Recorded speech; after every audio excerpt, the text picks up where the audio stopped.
Hello. A little reflection today that I think might play into the exploration of this idea of subconscious sex, the idea that there is some core archetype or imprint in our consciousness that tells us what sex to be.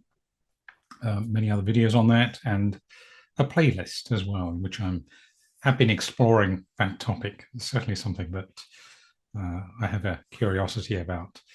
But I was reflecting on my own awareness of my trans nature and how this has varied over time. I'm now coming into a time of life in my early 60s, I think, where I'm kind of beyond the period of, let's say, sexual maturity and certainly beyond a period in which I'm very actively concerned, if ever I was, to find a partner and settle down and all the rest of it. And way beyond that sort of period of adolescence, of course, and early adulthood when everything is happening at great speed and intensity.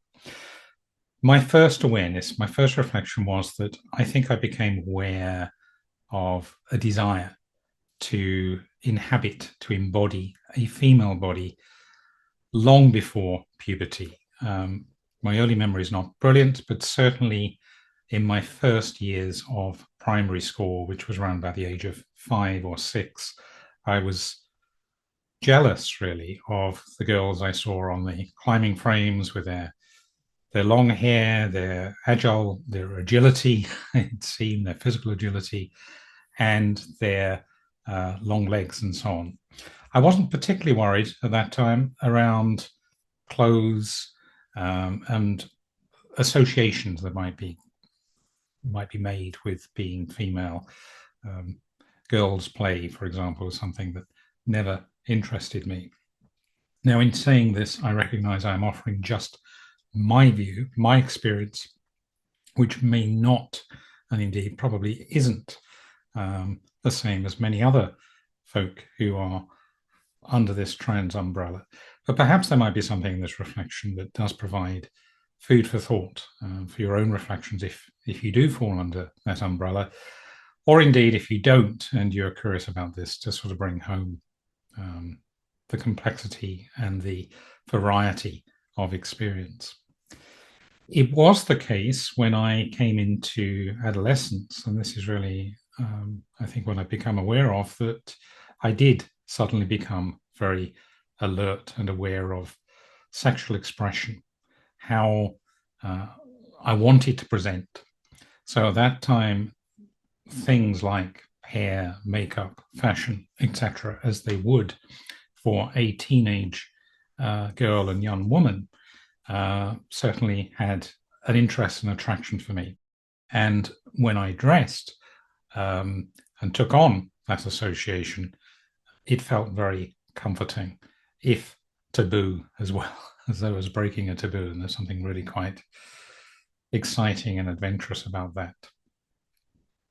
Really, for some years, that hasn't been the case. I've not been so interested in those, let's call them trappings of femininity.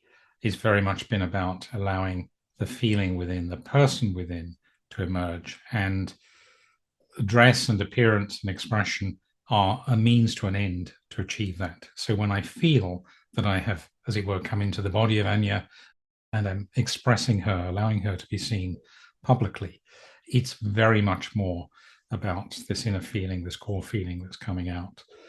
I really these days don't have a great deal of interest in the sort of things that would have appealed when I was a teenager, makeup and so on. In some cases, nail varnish, for example, I absolutely loathe the smell, so I can live without that. So I have gone through several phases, I think, as I've gone through my life. But I think it was interesting, this reflection on the adolescence period and early adulthood period, where presentation, as it were, as though you were really wanting to, in quite a strongly overt way, declare your sex publicly, to be seen as sexual and attractive, was important.